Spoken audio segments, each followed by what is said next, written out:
Olá pessoal, boa noite. Estamos aqui para mais uma live, sempre às quartas-feiras, às 20 horas. É sempre um prazer muito grande para mim estar aqui com vocês. Eu tenho tido um retorno super bacana assim das lives, né? O pessoal comentando, fazendo perguntas. Então assim tem sido um prazer muito grande estar aqui toda quarta-feira às 20 horas. Hoje a gente vai ter uma conversa muito especial com uma querida contemporânea minha de faculdade, que é a Júlia Calomene. A Júlia ela é formada em nutrição e gastronomia e ela é pós-graduada em segurança de alimentos. A Júlia chegou aí, vou convidá-la que vai entrar já para a nossa live. E aí aproveitar, né, para dizer para vocês que na semana que vem, no dia 22, a gente tem um seminário, não é uma live. Ei, Júlia, boa noite. Ei, boa noite. Que prazerão te ter aqui com a gente. Muito Pois obrigada é, mesmo, viu? eu que agradeço, A gente se reencontrando, né? com certeza. Eu estava falando aqui que você é minha contemporânea de faculdade, formou um pouco antes de mim. Isso, Nós isso estamos mesmo. no mesmo período, né? É, Então, que você, além de nutricionista, né, formado também em gastronomia, você fez gastronomia primeiro, não foi, Júlia? isso. Eu fiz primeiro gastronomia, eu formei em gastronomia em 2008. Já se vão aí 12 anos de profissão. Ah, Aí eu fiz nutrição posteriormente, porque eu achava que o que eu queria fazer, né, o que eu sabia não era o suficiente, então aí eu fui procurar outros saberes, né? isso é maravilhoso, né? E aí já fez pós em segurança de alimentos, em gestão estratégica de qualidade, transtorno alimentar. E é assim, Isso. né? A gente está sempre estudando mais e mais, né? Verdade. Enquanto o pessoal vai entrando aqui, eu estava dizendo também, né? Hoje é a minha quinta live, eu estou numa programação de todas as quartas-feiras, às 20 horas. Mas na semana que vem a gente vai ter um seminário que é o Nutrindo o Ser, que é o seminário, e o tema desse ano é intestino e qualidade de vida. É um tema assim que eu sou extremamente apaixonada, que é a questão intestinal e como que ela interfere em todo o funcionamento do nosso corpo, né? E esse seminário está muito especial. Ele não vai acontecer aqui pelo Insta, porque aqui a gente tem um tempo limite de 1 hora, e o seminário ele vai um pouco além, ele vai 1 hora e meia, talvez um pouquinho mais. Então, tá lá no meu Instagram, no meu Face, o link para as pessoas se inscreverem, porque aí elas vão ser notificadas, vão receber um alerta pelo seu e-mail, para na quarta-feira que vem, então, a gente se encontrar nessa sala de seminário, né, para discutir um pouquinho sobre a questão intestinal. Para Tá para mim dando tá para travando, você ouvir? para mim Tá travou. travando aí? Deixa eu ver a internet aqui, peraí, só um minutinho. Aqui tá legal, assim, o sinal tá bom. O sinal aqui tá ok. Gente, super obrigado, pessoal que já está entrando na live, Neuza, Vivi, quem mais que está aqui? Aninha, Vitoriano, Márcia, Cássia Stelling, Hilda, boa noite. Ei, Pablo, boa noite. Gente, vocês que estão aí, né, já na sala, me fala se o som tá ok, se a imagem tá ok. A imagem da Júlia está travando um pouquinho. Ei, Pablo, beijo para você. Me dá um ok aí, gente, se a minha imagem tá boa, se o meu som tá bom, para a gente poder começar a conversar um pouquinho. Ei, Eu vou tentar Edinho, trocar minha internet aqui, tá porque eu tô achando bom. que Tá ok. tá travando um pouco. Aham, tá bom, a gente está te aguardando. Ô, Vivi, o meu som tá ok? Ou vocês acham que põe um fone fica melhor? Vamos fazer um teste? Vou colocar fone aqui para ver se fica melhor.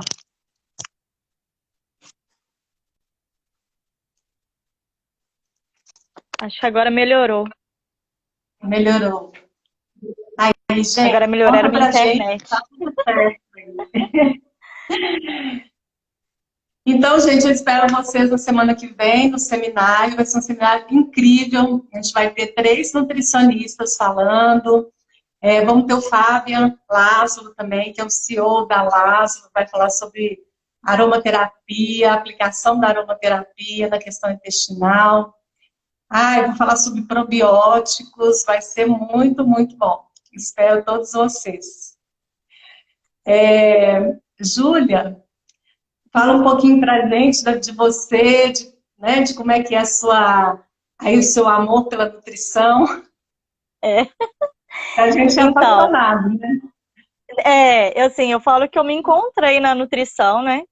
E aí, assim, nos últimos, talvez 1 ano e meio, 2 anos, eu tenho buscado muito mais um conhecimento em relação à questão do comportamento mesmo alimentar, do comportamento humano, porque eu acho que é isso, no final das contas, que faz a diferença para o paciente, né? Eu atendo num consultório hoje, atendo com abordagem comportamental mesmo, né? Trabalhando exatamente essa questão das mudanças de hábitos, do comer intuitivo, porque para mim eu acho que é o que mais faz sentido, que é um pouco que a gente vai falar hoje, né? Sobre as questões, por exemplo, culturais, não tem como a gente desmembrar a questão da alimentação de uma questão social e cultural. As coisas estão entrelaçadas. Então não tem como a gente, para mim é inadmissível a gente ficar falando com as pessoas assim, nossa, você nunca mais vai poder comer pizza. Como assim não vai poder comer nunca mais? Não é bem assim que funciona, não é uma nutrição que eu acredito que seja sustentável, né?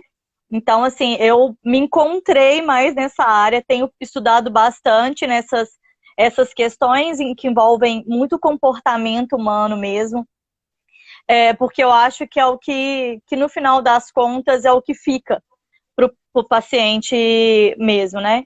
Então, assim, hoje, meu principal foco, né, assim, é atendimento adotando essa abordagem, né? A gente faz dietas mais restritivas só quando precisa mesmo. Por exemplo, em caso de uma patologia, né? Se não for o caso de patologia, não tem motivo para a gente sair simplesmente cortando as coisas como se não houvesse amanhã. Isso não é sustentável, né? Mesmo que o paciente queira, né, não é sustentável ao longo do tempo, né? As coisas não são assim, né? Nenhuma mudança muito brusca num curto período de tempo é sustentável ao longo do tempo, né? E eu costumo falar com meus pacientes que eu não quero que eles fiquem independentes de mim. O paciente ele tem que ter autonomia, né? Eu falo Ele que muito isso. sabe Eu quando falo, ele está gente, com meu fome. sonho é você ficar independente de mim. Exato, Não exato. Eu quero precisar de mais que mim ele tenha mais, não é? alta. Entendeu? Eu falo com os meus pacientes lá no consultório, logo na primeira consulta, é isso. Se eu quero mais é que você só me visite aqui de vez em quando. Eu não quero que você fique Exatamente. dependente de mim de um plano alimentar. Tanto porque quem sabe o horário que ele está com fome é o paciente.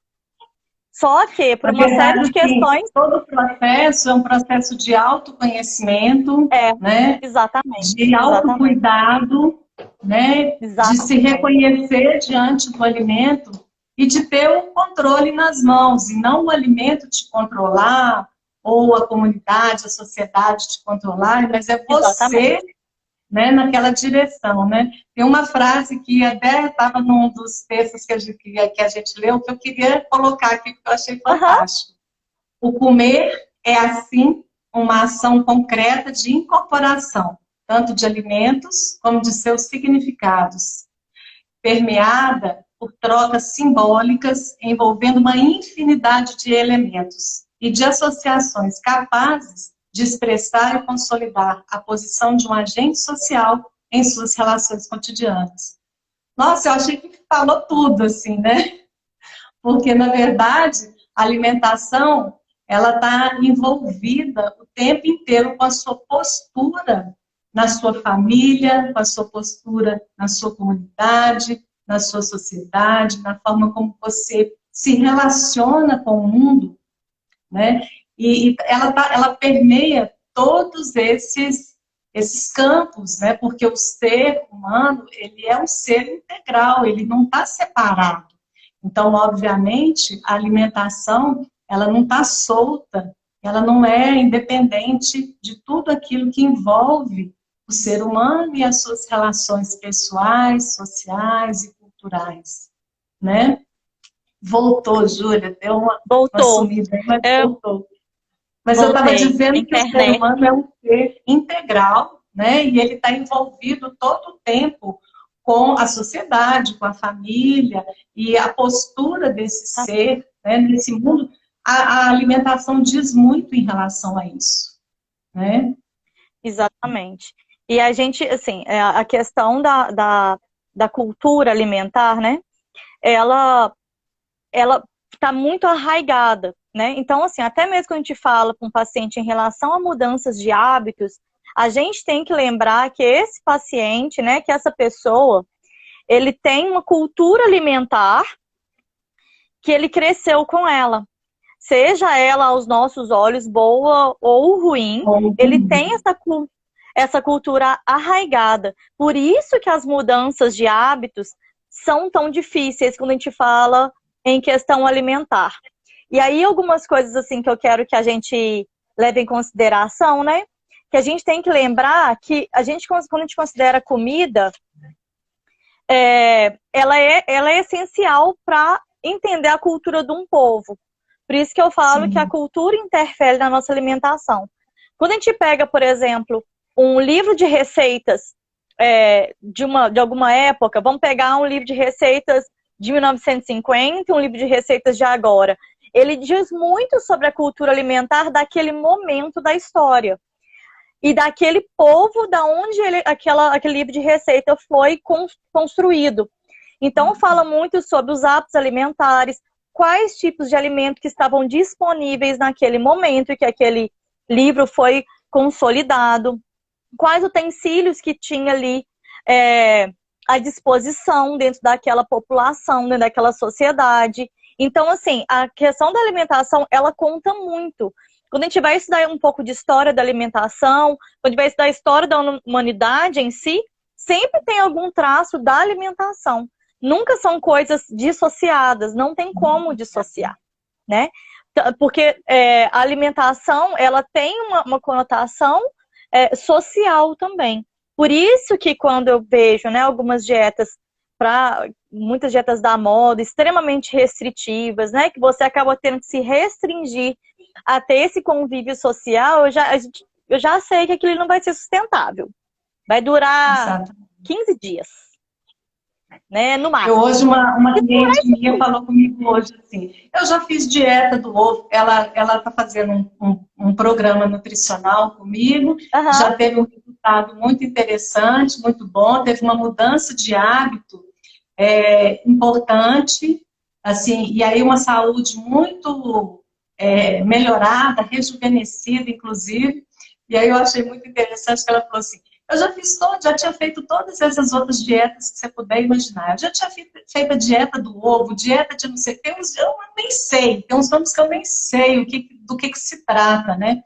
De tanta loucura que as pessoas publicam às vezes e fica muito difícil das pessoas, inclusive, seguirem. Minha irmã está entrando aí na live. Boa noite, minha irmã. Beijo para você, Cida. Mas o que eu acho interessante também, sabe, Júlia? Eu não sei se alguém aqui já passou isso, mas eu sim. É quando você quer mudar um hábito que você adquiriu culturalmente, e isso às vezes fica muito difícil das pessoas aceitarem. Então, por exemplo,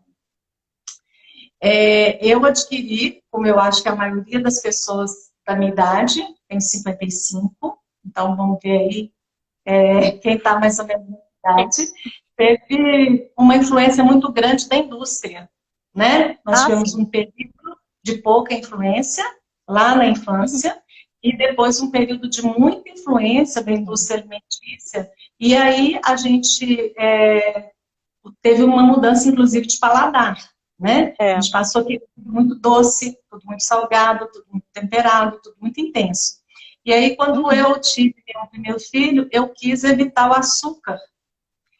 E isso era assim, parecia que isso tem 27 absurdo, né? anos, parecia uma Parecia algo loucura. absurdo. Estava estabelecido, né, como cultura, né, que açúcar é normal consumir uma grande quantidade de açúcar e o bebê consumir açúcar desde novinho, e foi muito difícil eu conseguir mudar esse hábito, porque existia uma pressão da sociedade, da comunidade, da família, né, através da família, de que aquela comida era ruim.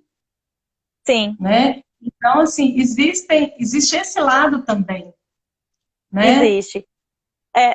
Por isso, assim, que a gente tem essas questões da cultura em si, né, da cultura alimentar, que é esse hábito que a gente traz desde quando a gente nasce, né, depende muito da família que a gente nasceu mesmo, da região do Brasil, né, aqui em Minas, por exemplo, é um estado enorme. Então, assim, a gente vê que a cultura alimentar, ela muda, não só a cultura alimentar, mas a cultura de quase que forma geral, muda de acordo com a região mineira, inclusive, né? Então, assim, quanto mais... exatamente. Se for olhar em questão de território mesmo, é bem semelhante a países europeus, por exemplo, né? É um tamanho considerável. Então, a gente tem várias Minas dentro de Minas, assim como a gente tem vários Brasis dentro do Brasil, né? Dependendo da onde você nasce, você vai ter uma cultura e alguns alimentos à disposição. Porque a gente sabe também que como a gente mora num país continental, tem alguns alimentos que a gente, assim, tem menos acesso. Hoje em dia, a gente tem mais acesso a alguns alimentos pela questão mesmo, tanto da globalização, das questões de comércio e tudo mais, né? Que trazem coisas que pra gente não era comum, por exemplo, o açaí. O açaí não era comum aqui pra gente. E no norte, até por exemplo, tempo, né? Até bem pouco tempo. E no norte, por exemplo, eles acham um absurdo a gente comer açaí igual a gente come aqui. Porque lá é prato quente, é prato salgado e não prato doce. Eles falam assim que o açaí daqui não é açaí. Né? Então a gente agora que está tendo acesso a esse tipo de alimento, né? E aí, essa questão mesmo da cultura alimentar e da cultura da região também, por exemplo, se você muda, a gente mora aqui em Minas, né? A gente mora em BH. Eu, pelo menos, moro em BH, né? Então, se a gente mudar, por exemplo, se amanhã a gente vai morar em algum estado do norte, por exemplo. Quando você convida alguém daquela região ali para ir até a sua casa, acaba que você quer mostrar para ela a sua cultura alimentar também, que é o que você conhece melhor. Então, o que você vai fazer para ela comer? Frango com quiabo, angu. Você vai fazer pão de queijo. Se você achar um queijo que você gosta, que o queijo é diferente nas regiões do Brasil. Você vai querer fazer um tropeiro, que são um tutu de feijão, que são comidas muito típicas de Minas, né? Muito aqui do Sudeste, principalmente. Não só Minas, mas na região Sudeste como um todo. Então, acaba que que a comida, ela caracteriza um povo, se a gente parar para pensar, né? Assim como que no Nordeste tem as comidas típicas de lá, no Norte vai ter, no Centro-Oeste tem, no Sul tem as comidas típicas. Então, assim, cada região tem a sua comida típica, a sua cultura, não só a cultura de música, de danças, das questões religiosas, artesanato, mas também uma cultura alimentar. A gente tem essa questão e a gente leva essas questões pela vida toda, né? Para onde é que a gente vai, a gente carrega isso, é a nossa identidade. E aí, quando a gente fala em alimentação, né, das crianças, por exemplo, o que a gente tem que entender? Que quando a gente oferta alimentos para uma criança, por exemplo, a criança acabou de nascer, o bebê acabou de nascer, e ele instintivamente, a gente leva ele ao seio da mãe para ele amamentar, certo? Aquela questão da alimentação ali para ele, aquilo ali ele só está tendo um alimento. Porque ele não tem nenhum tipo de cultura ainda. Ele acabou de nascer, acabou de se tornar um indivíduo, acabou de ser um ser, né? Ele ainda não é um indivíduo, ele não entende bem, ele acabou de nascer. Porém, o leite materno se torna comida, vamos dizer assim, porque ela está permeada de afeto. Exatamente. Então, quando a gente ela pensa tem um na comida, ela ganha um significado. Exatamente. E aí, quando a gente pensa, quando a gente começa a ofertar para as crianças só alimentos prontos, por exemplo, né? A gente fala, eu escuto muito, acho que você deve escutar as mesmas coisas no seu consultório lá que eu escuto no meu. Ah, eu não tenho tempo. Ah, eu não tenho tempo. Aí, às vezes eu pergunto, quanto tempo que tem que você não põe à mesa para fazer as refeições? Né? Ah, eu não tenho tempo. Mas vocês comem aonde? Faz um piquenique no meio da sala? Porque, vocês têm que comer em algum lugar. Come com o pato na mão? Mas quando a gente fica essa questão do eu não tenho tempo, acaba que a gente começa a ofertar para as crianças sempre o mesmo tipo de comida. E aí a gente não conta essa história da cultura. E não traz alimentar. Esse afeto, né? Não traz esse afeto e esse significado. Então, assim, alimentação, o alimento, ele não é só um alimento. Eu falo bastante assim que a gente não come carboidratos, proteínas e lipídios. A gente come comida. Comida. Você come o pãozinho que você fez. Você come o pão de queijo da vovó. Você come a sopinha da mamãe. Você come o tropeiro do tio, não sei que lá. Então você come comida. Comida. O arroz com feijão que eu fiz no almoço. Então a gente não come carboidratos, lipídios, proteínas. Isso aí se torna irrelevante no contexto geral. Se a gente for parar para pensar, né? A gente come comida. E essa comida ela tem um significado. E é interessante que a gente mostre, inclusive para as crianças, desde muito novas, esse significado da comida. Vamos apresentar para as crianças essa comida que ela tem história. Sabe, a comida, ela conta uma história, né? Por que a gente come tropeiro aqui em Minas? Na região sudeste como um todo, tem uma história. Vamos contar a história dos tropeiros, né? Porque exatamente, dos tropeiros. Comida prática, mais fácil. Seca. Exato. Né? Mais seca, que tem que ser uma comida mais seca. Né? Exatamente. Então vamos contar a história aí. Por que a gente come feijão com arroz no Brasil? Igual eu falei com vocês, cada região ela tem a sua cultura alimentar. Mas tem 2 alimentos que percorrem todo o Brasil, que é o feijão com arroz, que é sensacional.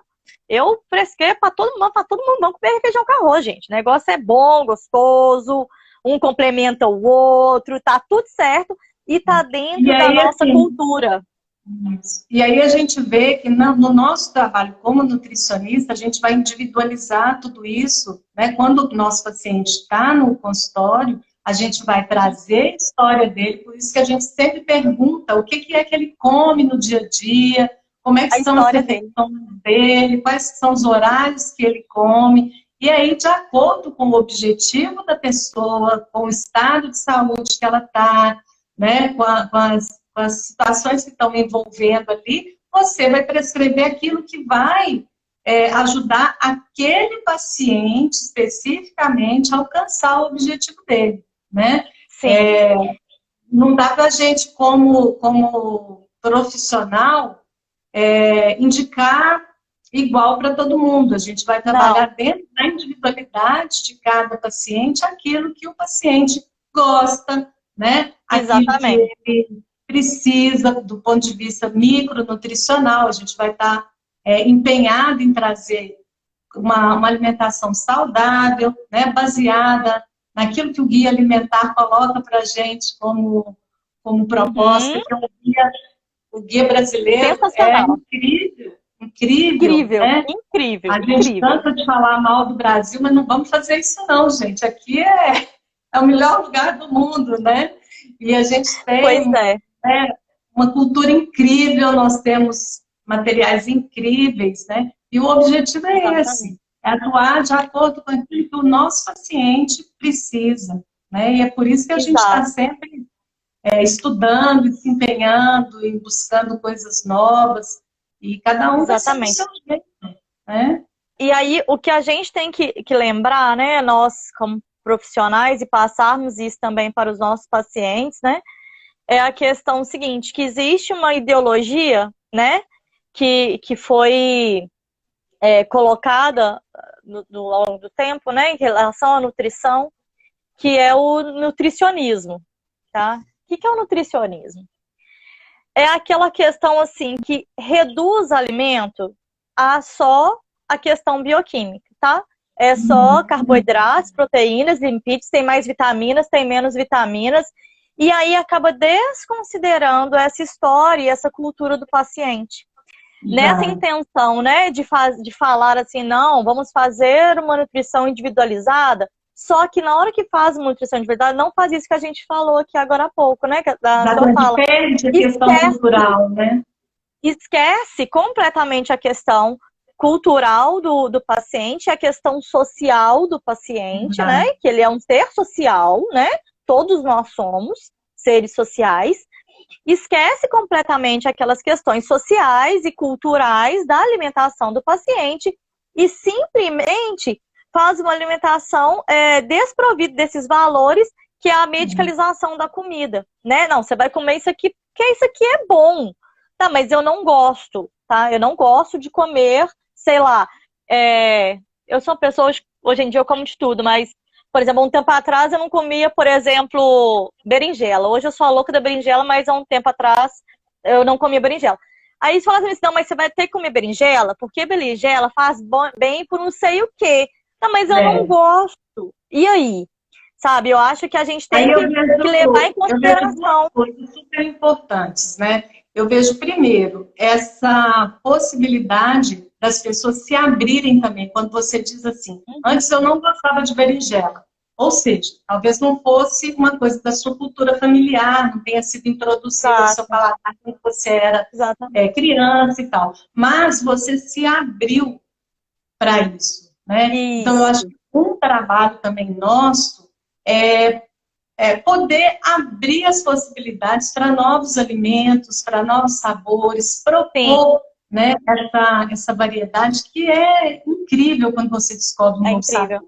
Eu, por exemplo, não comia rúcula. Olha só. Hoje eu amo rúcula. É igual eu com a berinjela, a louca da berinjela. De jeito nenhum. Então, assim, tem muitas coisas que ainda não como, não vou dizer que eu como tudo, não como tudo ainda, mas eu me abro, né, para novos sabores. Vira e mexe, experimento uma coisa. Às vezes, até com um cliente propõe, né? Outro dia mesmo, um cliente meu me falou, você já comeu tal fruta? Até esqueci o nome dela aqui agora. E eu nunca tinha comido. Falei, vou comer, vou saber que fruta que é essa. Então, eu acho que isso também é um papel muito importante nosso, sabe? E outra coisa, eu não sei se já aconteceu com você, assim, do paciente ter um susto. Um dia, por exemplo, eu coloquei num plano alimentar de uma paciente minha, eu coloquei um pão de queijo. Aí ela sim, assim, é uma beleza. Mas eu vou poder comer um pão de queijo? Como assim? Eu estou fazendo uma dieta e vou poder comer um pão de queijo?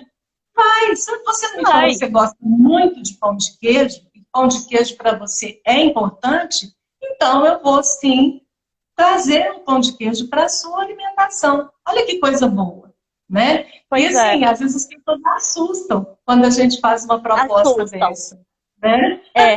Nossa, acontece assim, muito comigo.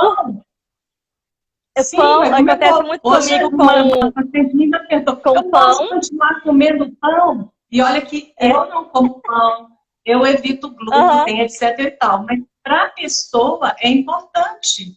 Então, sim, eu vou procurar manter aquilo para ela. Né? Então, porque a gente tem que sempre lembrar... Dela. Exato. A gente tem que sempre lembrar que a consulta que a gente faz para o paciente tem a ver com ele, né? E não conosco, né? Igual, por exemplo, tem algumas coisas que eu não gosto muito de comer diariamente por questão de gosto mesmo, né? Algumas questões de ideologia, algumas coisas assim. Mas a gente tem que lembrar sempre, né, que aquela consulta tem que se respeitar ao paciente, né? A cultura dele, não a minha cultura, né? Eu venho de família italiana. que em casa a gente gosta de comida farta, sabe? A gente tem muito disso aqui, massa mesmo, macarrão, sabe? Nhoque, todas as refeições com algum pão ou alguma coisa assim. Então a gente tem muito disso que é relacionado com a minha cultura aqui. Não necessariamente vai ser a cultura do paciente. Só que assim, quando o paciente chega lá no consultório, por exemplo, né, que a gente vai fazer toda aquela questão, né, de entender o paciente ali, ele sempre se assusta, geralmente, quando recebe o plano alimentar, porque se o pão, por exemplo, pãozinho de sal, né, que agora fica todo pão de sal, coitado do pão de sal, né, como se ele fosse um troço horrendo, né? Se o pão de sal é importante para a pessoa, por que não ela comer o pão de sal? Não faz sentido. Por que eu vou tirar o pão de sal dela se aquilo ali realmente é algo importante? Às vezes é importante mesmo, tá? É igual a questão do arroz e do feijão, tá? Tem pacientes que falam assim, olha, eu tô tentando que aí eles... tirar meu arroz... tira meu arroz, não. Se tirar meu arroz, né? Ou então o paciente chega com alguma demanda de, por exemplo, né? Porque é assim, né? O paciente procura a gente na hora do amém, né? Depois que ele já fez, não todos, né? Mas muitos, né? Opa! Procura a gente na hora do amém. Depois que, assim, já fez... já fez a low carb por conta própria, já fez jejum, fez cetogênica, fez do ovo, da sopa, da lua, da folha, de tudo, aí vem procurar a gente, né? Quase extrema unção. Aí ele já chega com essas questões desse pensamento de dieta mesmo, de tipo assim, olha, a gente vai ter que cortar o arroz, o feijão e o jantar. Aí você vai entender a cultura do paciente. Na casa daquele paciente, muitas vezes eles fazem as refeições juntos. E o jantar é uma refeição importante para eles que eles fazem juntos. E aí, por que eu vou tirar o jantar?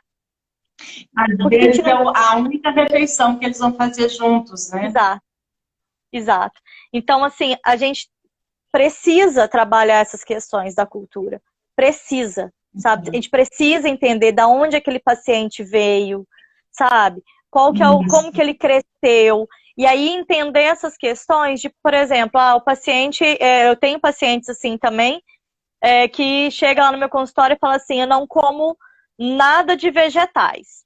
Nada. Não como nada de vegetais. Aí é aquela questão mesmo de entender o porquê que ele não come nada de vegetais.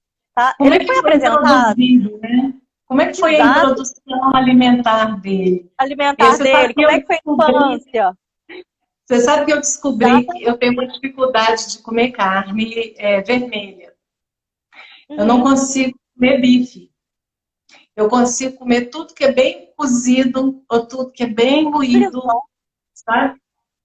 Eu não consigo comer bife, nossa, me... E aí eu fui entender que estava extremamente relacionado com a introdução alimentar que eu tive. Provavelmente, olha só. Foi uma introdução alimentar que não favoreceu, né, o comer carne. Então, tudo para mim tem que ser muito, não pode exigir que eu mastigue muito a carne, né? Então, eu como pouquíssima carne vermelha até hoje. Olha só, tá vendo? Por conta pois disso. Então, assim, essas questões têm que ser levadas na infância. Exatamente. A gente precisa levar em consideração. Mais seca, E às vezes foi isso, né? E aí complica às vezes o resto da vida, uma questão lá na infância, né? Exatamente. E aí, às vezes, a pessoa não tem esse hábito, e aí, igual eu falei, te contei mais cedo, né? Contei pra vocês mais cedo. O hábito alimentar que ele é formado na infância, a gente carrega ele para a vida, como tudo na nossa vida, né? Que a gente aprendeu, adquiriu ao longo do tempo, a gente carrega a vida toda, né? Tanta bagagem boa, tanta bagagem ruim. Então, quando a gente está na vida adulta, por exemplo, né? Se a gente não teve uma introdução alimentar boa, ou tem uma outra questão, às vezes não tinha acesso, tá? Porque assim, igual assim, muitas famílias, né, no Brasil até hoje, ainda lutam em relação à fome, né? A questão de segurança alimentar. que é a garantia do alimento, né? Então, a gente tem muitas famílias ainda hoje. Nesse momento da pandemia, a gente sabe que tem sido um momento muito complicado para muitas famílias, né? Então, assim, nem sempre a pessoa teve o acesso. Então, às vezes, a pessoa não teve acesso a algumas frutas, não teve acesso a alguns vegetais, né? Então, assim, não teve acesso à carne. Então, às vezes, assim, é o que ela tinha para comer, né? E, às vezes, gera até uma aversão alimentar em algumas questões também, de, por exemplo, a pessoa só comia angu, porque é o que tinha. Aí, hoje, ela não gosta de comer angu. Não é escolha, né? Não é questão de escolha. E aí hoje, até para a gente introduzir algumas questões de alimentos, a gente tem que levar isso em consideração, né? Essa história do paciente, como foi essa cultura alimentar para ele, como que foi a questão de segurança alimentar para ele. Ele tinha alimento ofertado? Não tinha alimento ofertado? O que ele tinha de oferta do alimento desde da infância? E às vezes até para o paciente reconhecer essa questão é difícil, né? Porque a gente não lembra às vezes quando era criança. A gente lembra às vezes que poderia faltar algumas coisas, mas não lembra, né, esses detalhes como foi a introdução alimentar. A gente não vai lembrar disso, né? Então a gente tem que ir levando isso e puxando essa história do paciente, né, para entender essa questão cultural mesmo dele. Às vezes ele nem é daqui. Às vezes ele não é mineiro, ele não é belo-horizontino, ele é paraense. Então a cultura alimentar lá é outra. Não adianta eu colocar certos alimentos para ele, porque não é do cotidiano dele. Hoje em dia nós comemos, igual por exemplo, tapioca, né? Bem pouco tempo atrás tinha tapioca, aqui em BH não. Era difícil eu aprendi a comer lá em Manaus. Aprendi a comer tapioca lá em Manaus. Exatamente. Uma outra coisa que não tinha aqui também... E açaí. Outra coisa que não tinha aqui, mas tinha muito no sul, era o sagu, que é aquelas bolinhas transparentes. Eu acho uma delícia aquilo. Eu conheci sagu, eu era adolescente e eu trabalhava para uma família, eu dava aula particular para o filho dele, e o filho, eles eram do sul. Eles eram de Porto Alegre, se não me engano. Eu não lembro mais. Mas aí eles trouxeram na mala, porque não achava que com facilidade, achava que só em grandes supermercados, né? Então, hoje a gente tem muito acesso a alguns alimentos que a gente não tinha. Isso tem que ser levado em consideração também, né? Essas questões, né? E aí a gente tem que lembrar que dentro do nosso trabalho como nutricionista, dentro do nosso dia a dia no consultório, ajudar o paciente nesse processo de autoconhecimento a identificar o que é de fato parte da cultura dele, né? E o que ele assimilou por questão de mídia, né? Que ali uma imposição da indústria em cima da gente. Muita gente toma Coca-Cola e nem sabe por que toma Coca-Cola. É verdade. Né? E, de repente, quando você falar assim, mas é porque tem que levar em consideração a cultura. Aí a pessoa vai dizer, mas faz parte da minha cultura tomar Coca-Cola. Será? Será que faz parte da cultura? Tomar Coca-Cola? Exatamente. Exatamente. Não é? Será que comer...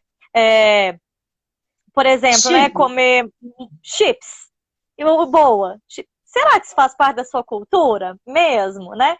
A gente tem uma questão hoje das questões que levam relacionada à globalização como um todo, né? Então a gente tem uma globalização também, né, relacionada à alimentação, né?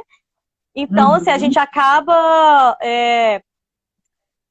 acrescentando à nossa cultura alimentar, né, outras culturas que não são nossas originalmente.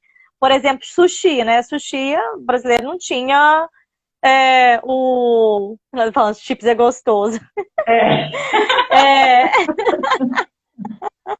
Mas não é da nossa cultura, não. Tem chips da nossa cultura, não. Mas assim, a gente acaba pegando algumas questões mesmo de outras culturas, né?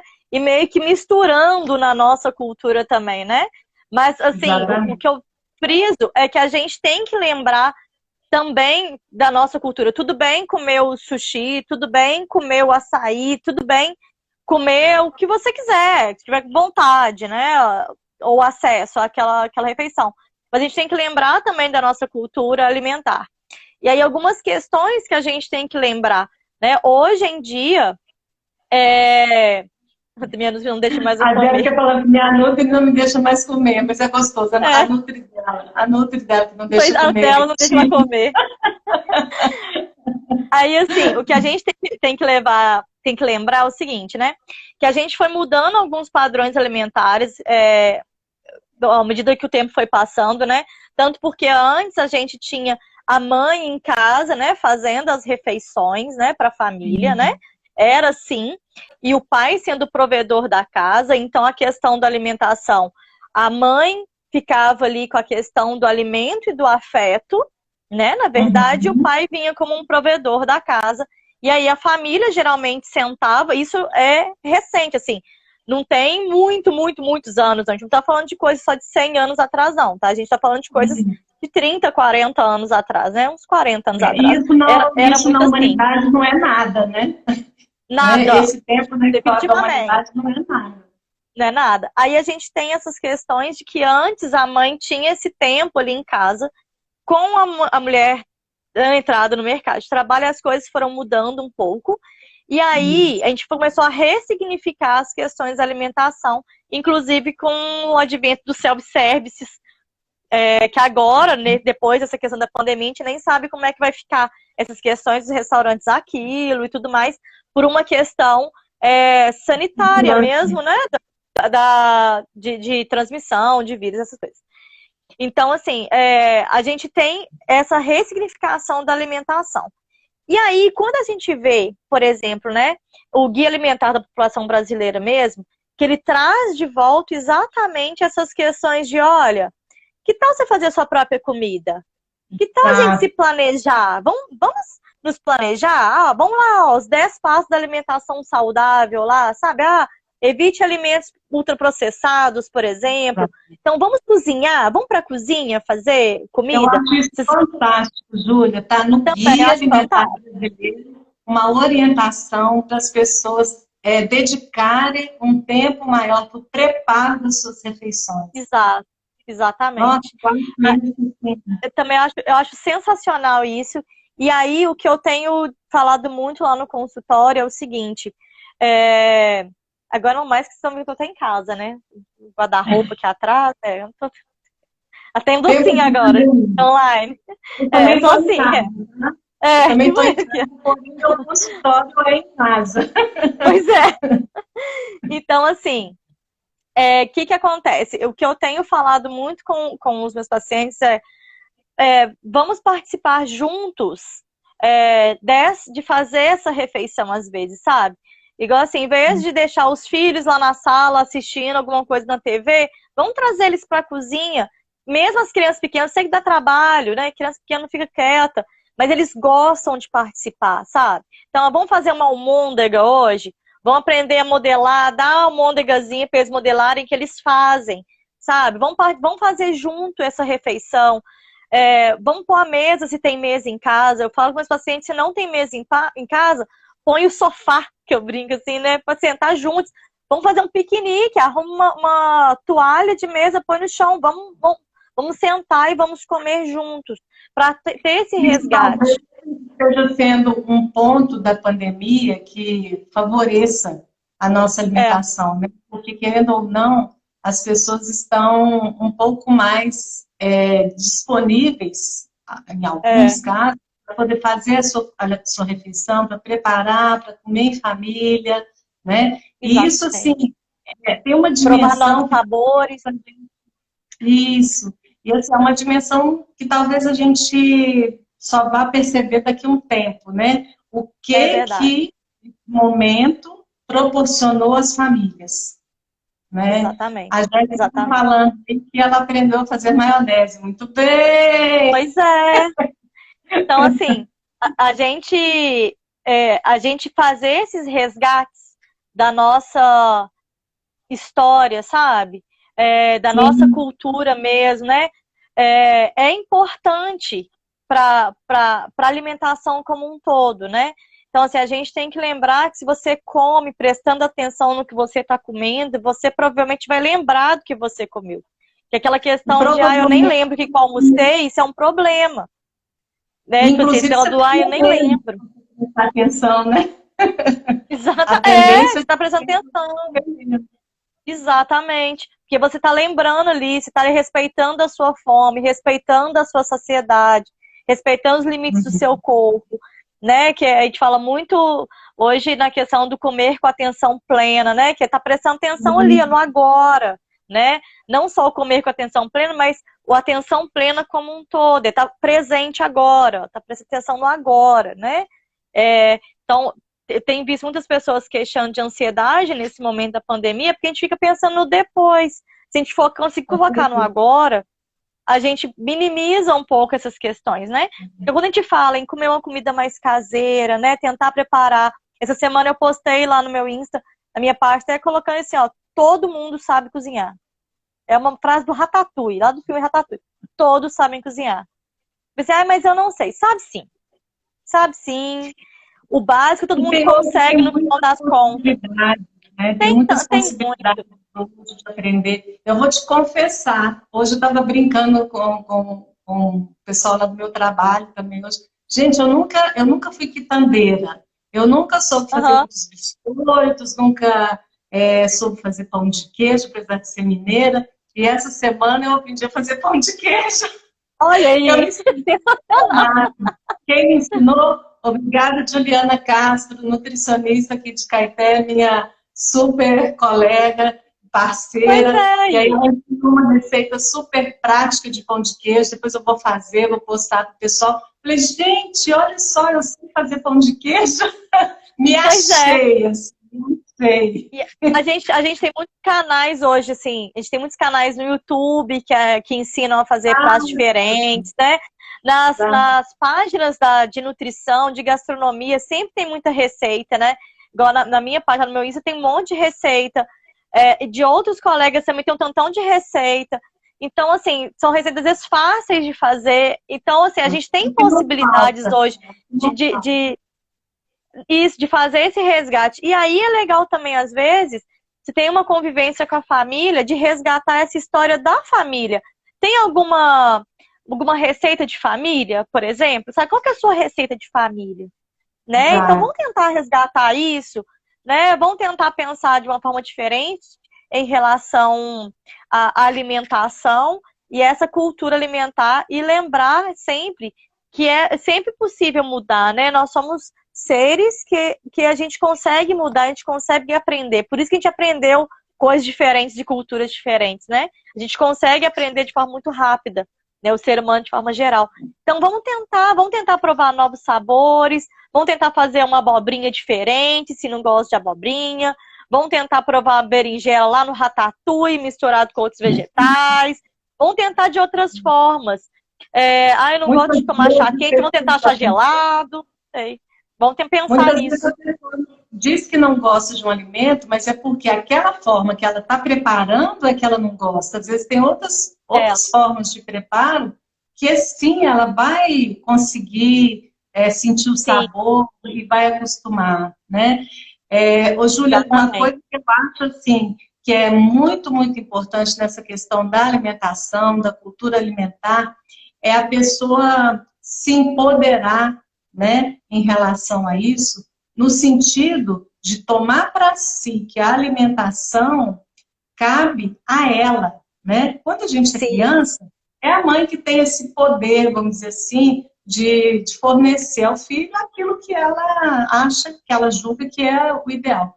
Mas uma vez que a gente cresceu, né, cabe a nós essa decisão do que comer, quanto comer, por que comer, né? Em alguns momentos eu vou, sim, me soltar mais em relação à comida, soltar mais em relação aos meus desejos, às minhas vontades, mas em determinados momentos eu vou escolher buscar uma alimentação mais direcionada, por exemplo, para perder peso ou para resolver algum problema de saúde, mas está nas minhas mãos, não é? Sim.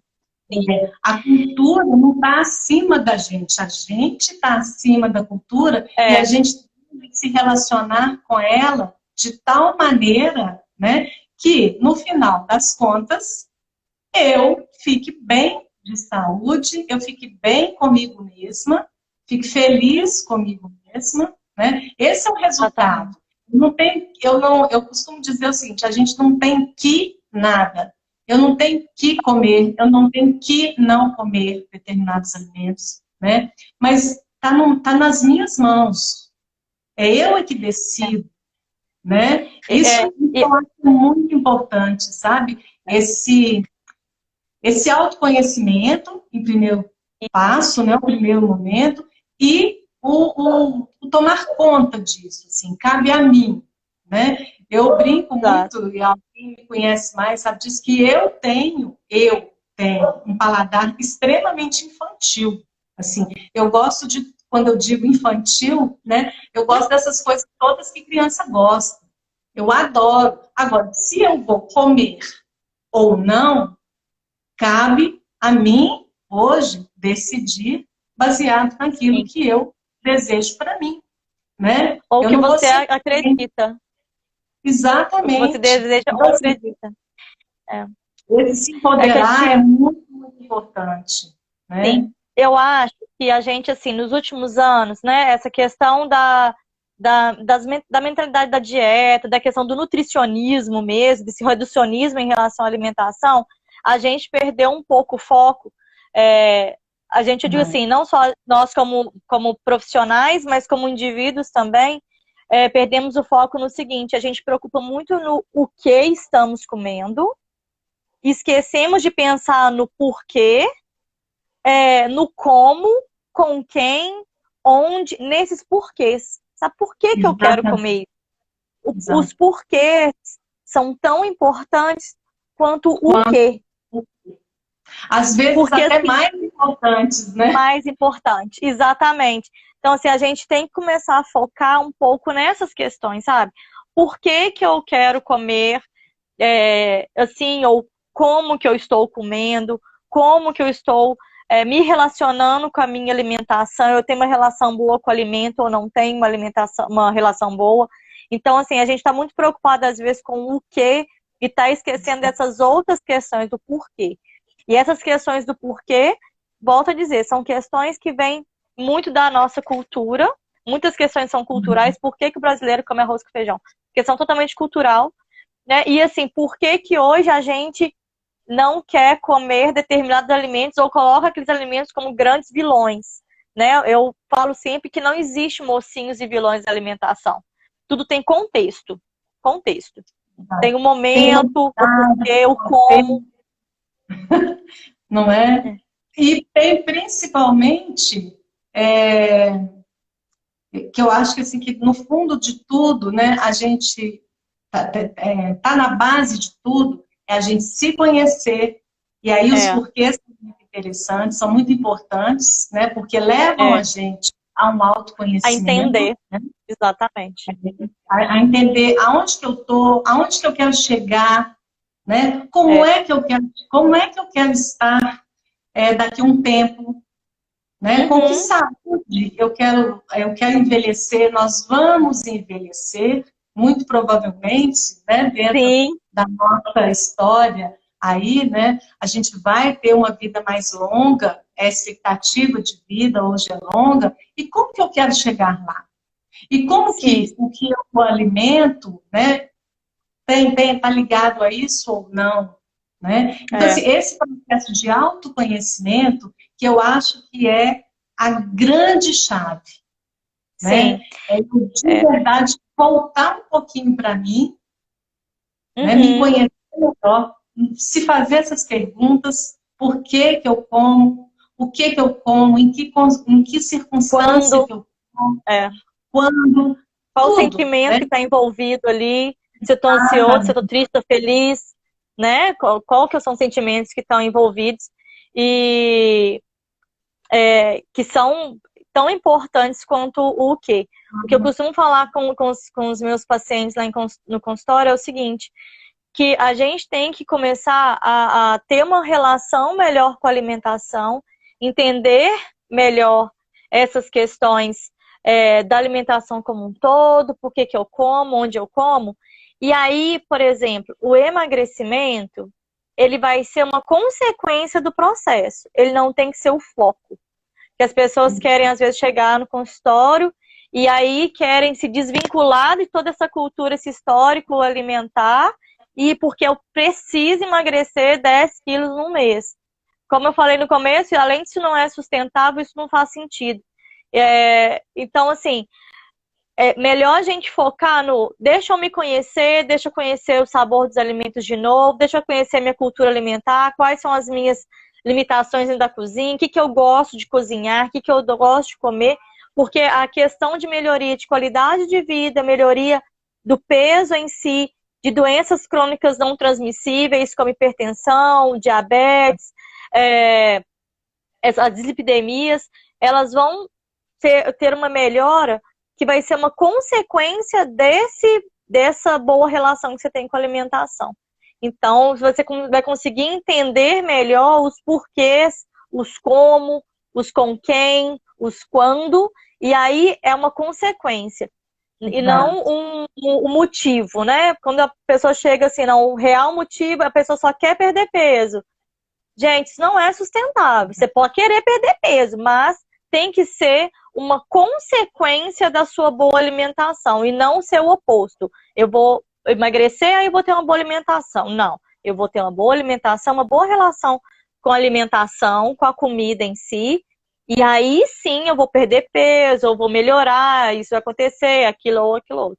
A gente tem que mudar o foco. É muito importante nosso como nutricionista, né, trazer essa consciência para os nossos clientes. Eu sempre trabalho muito isso. Olha, quando a gente vai fazendo um acompanhamento, às vezes a pessoa não perdeu tudo aquilo que ela imaginava de cara, mas ela melhorou o estado geral dela, ela melhorou o intestino dela, ela melhorou a sensação de cansaço, ela melhorou tantas outras coisas, né? E assim, e a gente traz isso para a consciência. Olha o que aconteceu com você nesse período. Né? Vamos começar a enumerar o que aconteceu aí, os ganhos que você teve, e ao longo do tempo a pessoa vai chegar a um equilíbrio, né? Exatamente. E é isso que é muito importante, é chegar nesse momento de consciência, e eu falo muito, a hora que você vai falar assim, não preciso mais de você, aí é que a gente fica feliz. Exatamente. Né? E aí compreender que essas questões da alimentação e até a questão de como a sociedade encara a questão do saudável ou não saudável, um corpo saudável, um corpo não saudável, é muito cultural também, né? Aquela cultura do que o único corpo saudável possível é o corpo magro, né? E aí, quando a gente começa a trabalhar as questões da alimentação, esse retorno à alimentação, às nossas culturas, nossas raízes também, e melhorar essa relação com o alimento, a gente percebe que muitas vezes o nosso ponto de equilíbrio, mesmo que é saudável para a gente, não necessariamente é um corpo emagrecido. Não é falando que, assim, que é bom a pessoa, não é uma questão de romantizar as questões de sobrepeso ou da obesidade, não é isso. Mas muitas vezes o ponto de equilíbrio não é o emagrecimento. E aí aquilo deixa até de ser saudável, aquele emagrecimento, muitas vezes. Aí causa impactos psicológicos também, não só no corpo, né? Então, às vezes é preferível que a pessoa tivesse com aqueles poucos quilos, um pouco assim do peso, e ela tá muito bem, tá ótima, a saúde tá boa, ela tá com a autoestima legal, psicologicamente ela tá bem, ela tem uma boa relação com a alimentação, ela come em equilíbrio e tá tudo certo. Então, assim, isso também é cultural nosso, de entender que o corpo saudável é o corpo magro. E aí não necessariamente é isso também. E aí a gente tem que lembrar que isso também tem que ser, esse paradigma também tem que ser quebrado, né? Que existem outros tipos de corpos também, e que eles também são aceitáveis, né? Ô, Júlia, nosso tempo está quase terminando. Tá acabando. Aqui. Eu queria dizer assim, que uma forma da gente relacionar com o que faz parte da minha cultura alimentar ou não, nós temos só 28 segundos restantes. É bom a gente lembrar dos nossos avós, né? Eles são uma exatamente. daquilo que faz parte da nossa cultura, porque são as nossas raízes, são os nossos ancestrais. Júlia, super obrigada por você estar aqui. Eu que agradeço.